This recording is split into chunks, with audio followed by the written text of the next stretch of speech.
Ransford Gyampo, that's Professor Ransford Gyampo, is back on with Kojo Yankson. They're on the campus of the University of Ghana. And good morning to you, Kojo Yankson. What's the latest with the conversation with Professor Ransford Gyampo? Good morning, Roland. And we're here on the campus of the University of Ghana, Legon. We're in the School of Political Sciences, and Ransford Gyampo is an associate professor here. And he is, well, full of reactions and ideas following the Congress of the NPP this weekend. Let's pick a few of his thoughts. Prof, good morning and thank you for speaking to us. Good morning, thanks for having me. Well, it was quite an event over the weekend in Koforidua, and I'm sure you were struck by several things. Why don't you share your general thoughts with us? Well, generally, I believe this was a very well-organized conference. The conference or Congress. NDC does Congress, and they do conference. So it was a very well-organized conference. Media publicity, I think you guys did well in hyping it. And then also you had a lot of security arrangements that were made, and so I don't think any delegate felt intimidated or whatever. And then also in terms of goodwill, it had a lot of goodwill. So many people wished them well, and the speeches that were also given, presented by particularly the president and the former president, I think they were top-notched. President Kufuor, for instance, spoke about the measured exercise of power. He quoted extensively Lord Acton, talking about the fact that power corrupts and absolute power would corrupt absolutely. He spoke about dedication, commitment, and selflessness, and the relationship between good governance and development and all that. President Akufo-Addo spoke about unity and all that. I think these statements and sentiments expressed by the leaders of the party, in my view, was good. And so in terms of the speeches, I liked whatever happened. And also the general organization and arrangements that were put in place, I think everything went well. So at this juncture, I'll congratulate all those who won. John Boedu, my friend, Sami Wuku, my former student, Freddie Blay, Gyampo, and all those people who won. I think they've done well. Those who lost to, we wish them well. Nevertheless, I have some qualms about what they did, and also general issues. First of all was the late start of the event. I think what they did flawed the president's own vision of promoting proper time management and punctuality at events. He said we are going to start at 9 o'clock, and look at the time they started. I thought that was an excellent opportunity for the party to show that they really want to give enthusiastic cooperation to help the president, achieve his vision of ensuring or promoting proper time management. And so to the extent that they started late, the president also went in late, showed a certain lack of leadership. There's leadership when you are able to inspire confidence, influence people who would always want to give enthusiastic cooperation to help you succeed in whatever you set, for yourself to, whatever target you set, out to achieve. But the party didn't help him. I was thinking that the president would have also arrived exactly at 9 a.m. If the president arrives at 9 a.m., those delegates who were hovering around and were, I don't know whether they were lending themselves to last-minute campaigns from the aspirants or whatever. I don't know what they were doing, but I could hear several calls that, look, it's about to start, delegates will have to go sit, but they were just loitering around, and I thought it was absolutely unacceptable. It didn't show respect to the president's, vision of promoting proper time management. Again, the president spoke about unity in his speech, but I was thinking that he was also going to use the opportunity to make a statement about the fate of Paul Afoko and Kwabena Gyampo and also Sammy Crab. You cannot talk about unity without talking about the incident that happened or occurred and their suspension and all that. It must be made clear that the New Patriotic Party was going to win the 2016 anyway. And so that's the reason why the absence of the Afokos and Kwabre Japons didn't really mean anything. But whether we like it or not, they have followings. If you want to check, see the responses of people whenever these personalities go, to social gatherings, NPP gatherings and all that. See the way people applaud them. They have followings. And so going into the next election, it is not going to be easy. And so the party would have to thrive on its numbers. And in this regard, you don't have to leave any stone unturned. You have to close your ranks, because I know that in the 2016 elections, there were several NPP people who felt that, well, given what has happened to their Focus and Kwabre Japons, they were not going to vote. They were not going to vote for the NDC, but they were also not voting. Okay, there were several people from across the political divide, plus floating voters, who all thronged to throw their support behind the NPP, and that accounted for the monumental defeat of the NDC. But going into 2020, it is not a tradition yet for us to assume that every regime would have 8 years in power.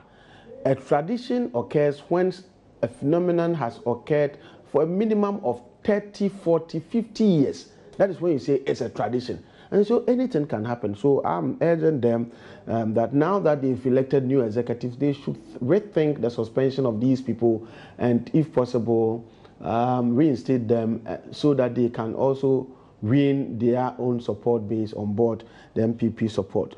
Again, the conference went on amidst allegations of treating. When we talk about treating, we're talking about vote buying, or what people refer to as moneycracy. When we talk about treating, essentially, we're talking about inducing somebody with either cash or something in kind to get his votes. And we were told about the vehicles that were procured and all that. So in my candid view, if somebody has the resources and wants to help his party, it's fine, so be it. Generally, my research showed that political party supporters' contribution to party functioning is just about 2%. The rest, they thrive on other people outside the parties and all that. And so if somebody has the resources and somebody has what it takes to raise resources to help the party, I have no problem with that. But the timing is what determines whether the initiative is aimed at vote buying or not. And so I'm saying that if Mr. Freddie Blay wanted to help the party, he could have helped, way before the election, so that people will say that, yes, he meant well and he wanted to help the party and all that. But the timing, this was done just in the lead up to the election. And you cannot tell me that it wasn't vote buying. And yet the party itself failed to say anything against it. And so the silence of the party, the near silence of the party, in my view, amounts to a conferment of legitimacy on vote buying. And we must always be worried about the implications of vote buying on the expression of the sovereign will and choice of the ordinary people. You see, democracy used to be direct in its classical form. Now we have what we call representative democracy. And so you want people to choose those who think have what it takes to represent their interests. You want ordinary people to choose them into power. In doing so, they are required to do so with their own wisdom and with their own conscience. If you buy their votes because of hardships, and in these days where people are made to swear with an oracle, and when you take money and all that, if you do that, then it means people are going to vote against their own conscience. And that would also not bring necessarily the right person into office. My point is, democracy should not be for sale. Leadership position should not be for sale. Otherwise, we may oftentimes end up voting for people who do not have what it takes to govern at all or to lead at all. But because they have money, then you'll be voting for them. And I think it's something that we should, as a nation, this is not in relation to only what happened, in the NPP alone, but generally we should, as a nation, frown on that, so that in the lead up to every election, people would vote according to their own conscience, and they will not vote because somebody gave them money. Permit me to ask you something about that particular issue, because many people are talking still about these buses. But those who speak in favor of what Freddie Blay did make the argument that, well, these buses are not to benefit specific delegates. They are to benefit constituency offices with the revenue that they raise. So they are not drawing a direct connection between the money he has spent and the people who are to vote. And for that reason, they say we shouldn't describe it as vote buying. How do you respond to that? That's an ignorant view of, if you want to talk about treating. When you're talking about treating, it's about doing something, whether in cash or in kind. And this one would have a goodwill effect on the man leading it. Okay, so all of a sudden we're going to go into election, and then you do something that gives you a lot of goodwill, you know, creates an uneven playing field in favor of you. It's also treating. It's also vote buying. And so my point is, roads, for example, in particular areas just before an election, constructing roads or building schools or completing projects. It's treating in kind. Okay, so my point is, these things must be done. If you have the resources to help your party, you should go ahead and do them. But the timing, you see, my father tells me that a bad thing is a good thing done at the wrong time. You understand? A bad thing is a good thing done at the wrong time. And so if you want to help, from January, why didn't you do it in January? Why didn't you do it in February? Why didn't you do it in March? But you wait till the lead up to elections. It means you want to create an indelible mark in the psyche of the people that if you are voting, be careful and see what this man has done. Again, my other view, my other issue, it's not really too much of an issue, but what I also observed was that the voting pattern, particularly with respect to the chairmanship position, violated the NPP's own cliche of Yenimu Fretete. Okay, they tout that cliche. We've known you from long and all that, so then we tend to give you our support. And I looked at Stephen and Tim. I congratulate Freddie Blay. It's not easy to win an election and all that. But I look at Stephen and Tim. He's been contesting for this position for the four consecutive times. And he's always lost. So I was thinking that if the NPP really believes in its own cliche of Yenimu, then they would have given him the nod. But it didn't happen. And I'm thinking that there could be a correlation between the vote buying tendency and the violation of the NPP's own cliche. If it hadn't been that, I mean, in social science, there are so many X's that explains, Y's. There are so many variables that accounts for a political phenomenon occurring. But I'm saying that you cannot tell me that the treating tendencies had no effect on the violation of the NPP's own cliche. And Tim lost by 507 votes. Not a lot in the grand scheme of things. There are some who suggest that perhaps those 507 votes may have come from specific sources like the members of parliament, the appointees, and so forth, that they perhaps might have been seeking to execute the agenda of groups that prefer to have Freddie Blay, who is perceived to be the favorite of the president. Well, like I said, there are so many variables that explain political phenomenon, and we say we cannot be emphatic, but we can identify some of them. It could well be that the defeat part of them may come from the source you are talking about. But I'm also saying that the vote buying tendency may also have played a role. And going forward, I'm not saying Freddie Blay is incompetent or he's not the right person to lead the NPP. But what I'm saying is that we should, as a nation, frown on all acts and tendencies that undermines the expression of the choice of the ordinary people. Finally, my own thought is to condemn the absence of the NDC from the Congress. Whatever their reasons may be, it is unacceptable. And it's not something that must be countenanced. You see, let me tell you something. The nation Ghana hasn't imploded because of the solid inter-party dialogue relationships that exist among the parties. Until recently, I was the coordinator of the Ghana Political Parties program that brings together the leadership of the political parties to every month to meet and discuss issues of national importance in an apolitical manner. When they meet at that platform, they will tell you that our enemies are within our parties. So NPP person sees an NDC person and said, "You are my friend. My enemy is the one looking for my position." Okay, so they are so much united, and the jokes and the kinds of things that they do, sometimes you would wonder why we don't have cameras there to capture them on live. That's why we are not, imploding. But these things happen behind the scenes. The only platform that enable people to see political combatants together, okay, it's either when you have presidential debates or when you have a party organizing its congress or conference. That is when you have other political parties coming there to also show solidarity and giving a message that shows that even though we are at each other's throat, we are together. And it's a way of bringing the people of Ghana together.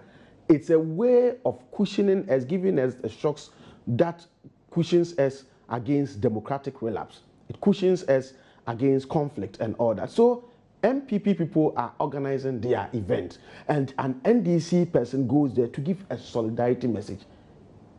It has its own way of creating moderating influences in the psyche of the people of Ghana and then also their support base. We've done this then from 1992 up to now. And so what NDC did by absenting themselves from the Congress is unprecedented. It is a bogus practice that is not worthy of emulation. And I will urge the NPP that tomorrow, when the NDC is organizing its Congress, they should not pay them back in their own coin. Because at the end of the day, we are thinking about inter-party dialogue and the survival of multi-party democracy and politics of tolerance and accommodation. Okay, what they did, what you tell me that you are mourning the vice president, ex-vice president. So what? If you are eating, if you are mourning, don't we stop and eat?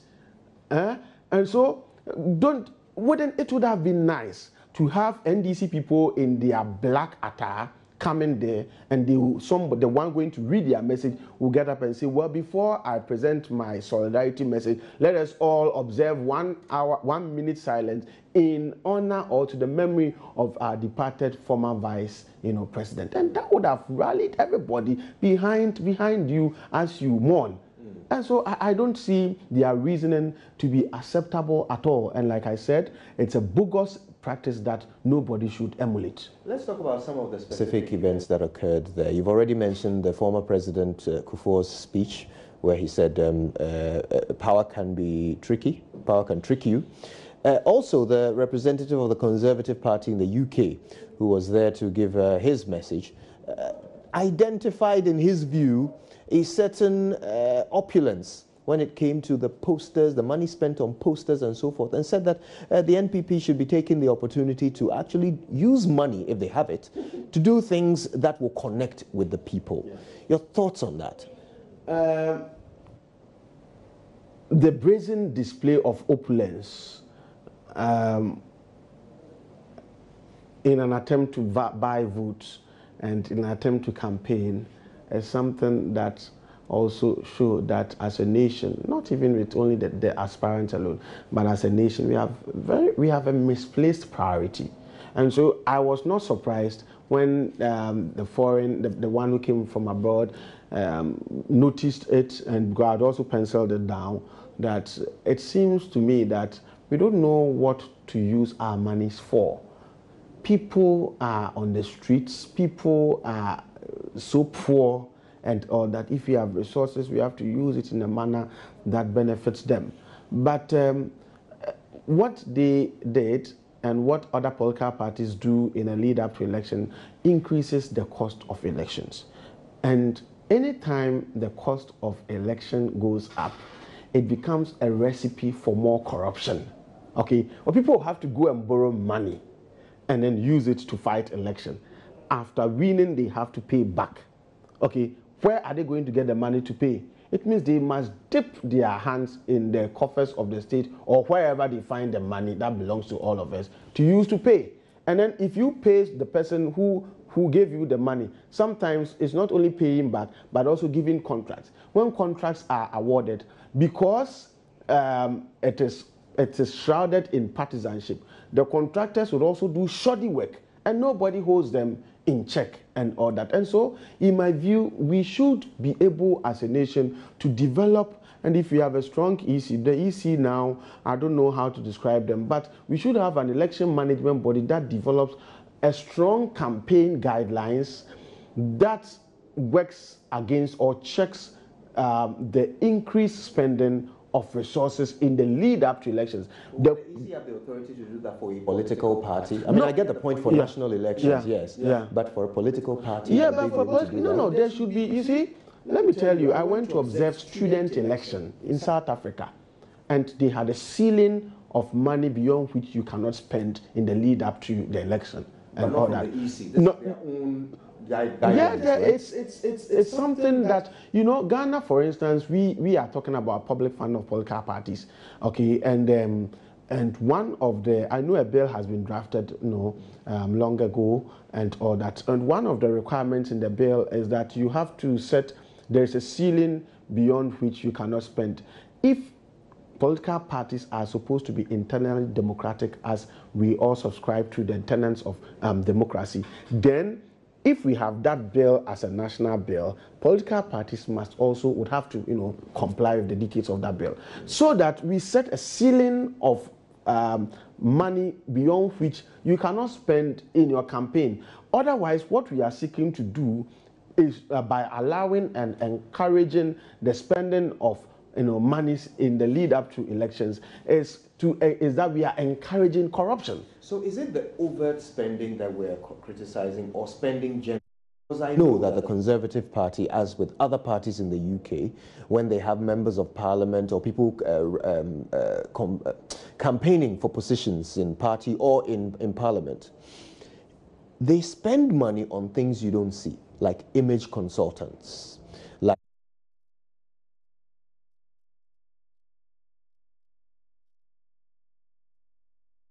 And that's Associate Professor at the University of Ghana, Political Science Department, runs for Gyampo in that conversation with Kojo Yangsing. It's still fallout of that NPP's delegate conference held over the weekend in the Eastern region. Time for us to take a breather. When we come back, it's Showbiz. It's brought to us by Awake Purified Drinking Water. Becky's here right after this.